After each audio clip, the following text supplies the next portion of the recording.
नाही? अरे भैया आवाज तयार आहे, खाली आहे, खाली आहे, आवाज तयार आहे. बरं तुला अहवाल दिला का नाही काय? हा पूर्ण पूर्ण 100% दिली का नाही? साहेबासोबत बोलणं झालं आता आमच्यावर.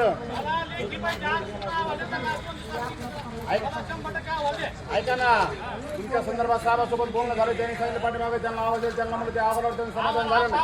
ऐका ना, हा त्यांना सांगितलं, ऐका ना, त्यांना सांगितलं आम्ही तुमच्या अहवालावर त्यांचं समाधान झालेलं नाही. त्यांना परिपूर्ण अहवाल द्या. हा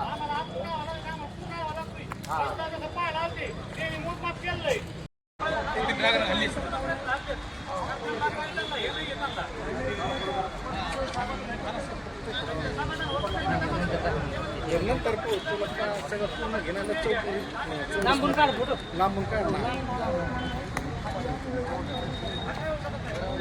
लांबून काढ समाधान करा ना.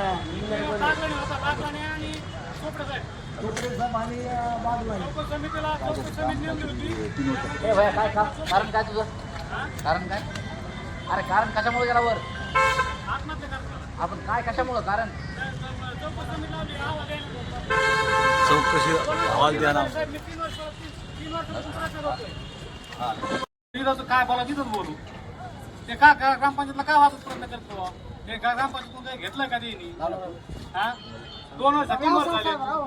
3 वर्ष यायला लागले द्यायला लागले. व्हिडिओ साहेब कशाला मारायचे? यायला लागले. बोलून घ्यायचं इथं आपण चर्चा करू. ऑफिस मध्ये गाडी इसमी सवय नाही आणणार. अरे ते पत्रकार समक्ष होईल सगळं काय? इथं पत्रकार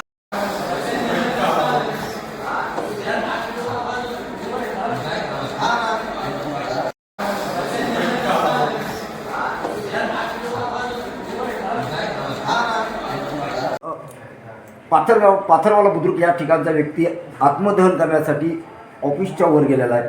मुख्य अधिकारी या ठिकाणचे म्हणून काय सांगा? पाथरवाला बुद्रुक या ठिकाणी ग्रामपंचायतीची आमच्याकडे तक्रार प्राप्त होती. त्यानुसार आम्ही तक्रार चौकशी समिती या ठिकाणी आम्ही स्थापन करून त्या ग्रामपंचायतीचा अहवाल आम्ही त्या ठिकाणी त्या व्यक्तीला दिलेला होता. पण संबंधित व्यक्तीला तो अहवाल मान्य नाही. पण तो त्या व्यक्तीला बऱ्याच वेळेस आम्ही प्रेमाने समजून सांगितलं की हा अहवाल तुला जर मान्य नसेल तर आपण जिल्हा स्तरावर दुसरी कमिटी नेमता येऊ शकते आपल्याला. पण त्याचं काय म्हणणं नाही की आम्हाला पूर्ण अहवाल द्या असं म्हणून तो प्रशासनास वारंवार बेजार करत आहे. त्या संबंधात आम्ही 19 जूनला पोलीस स्टेशनला पण पत्र दिलेलं आहे की संबंधित व्यक्तीला संबंधित समज देण्यात यावी म्हणून. परंतु आज प्रत्यक्ष तो या ठिकाणी आला आणि मला अहवालाच पूर्ण द्या असं म्हणून तो डायरेक्ट बिल्डिंगवर चढलेला आहे. नाही, मला सांगा की पोलीस प्रशासन या ठिकाणी आलेलं आहे, मात्र तो जो आत्मदहन करण्याचा प्रयत्न करतोय किंवा बिल्डिंगवर चढण्याचा प्रयत्न शोले टाईप करतोय, नेमकं काय कारण आहे याच्या? त्याचं म्हणणं आहे की बाबा पाथरवाला बुद्रुकमध्ये जो आपण अहवाल दिलेला आहे तो मला मान्य नाही. पण मी त्याला वेळोवेळी समजून सांगितलेलं आहे की त्या संदर्भात मी 2-3 सुनावण्या पण घेतलेल्या आहेत. किंवा तुला जर अहवाल मान्य नसेल तर तू जिल्हा स्तरावर दुसरी कमिटी नेमून आपण दुसरी कमिटीने अहवाल तयार करून घेऊ असं मी त्याला सांगितलं नाही. पण तो ऐकायला तयार नाही. तो त्याचीच भूमिका मांडत आहे. ठीक, धन्यवाद. भूमिका घेतली जेणेकरून प्रशासन चुकलं आणि तुमचं काम झालं नाही, काय सांगा? मी गोवर्धन दत्तात्रय मस्के, राहणार पाथरवाला, तालुका गेवरा, जिल्हा बीड.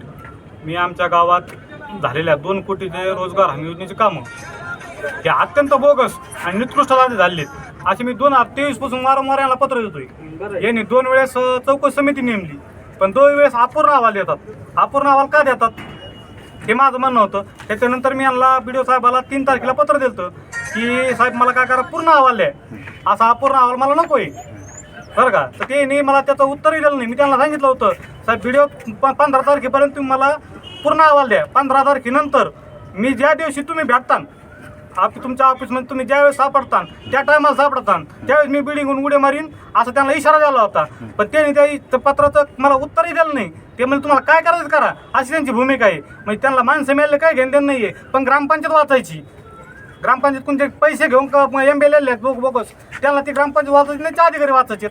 या माझं काही चाललं नाहीमुळं माझा शेवटचा पर्याय म्हणून मी बिल्डिंगहून उडी मारून आत्महत्या करणार आहे असं मी आज सांगतो. आणि याच्यानंतर त्यांनी जर मला समजा सगळे लोक तुमच्या समक्ष अजून त्यांनी 8 दिवसात टाईम द्यावं. मला 8 दिवसात मी तुम्हाला पूर्ण अहवाल देईन. जर त्यांनी नाही दिला तर मी पुन्हा कोणतंही पत्र न देता मी डायरेक्ट बिल्डिंग उडी मारीन. काय नाव तुमचं? गोवर्धन दत्तात्रय मस्के. ठीक, धन्यवाद.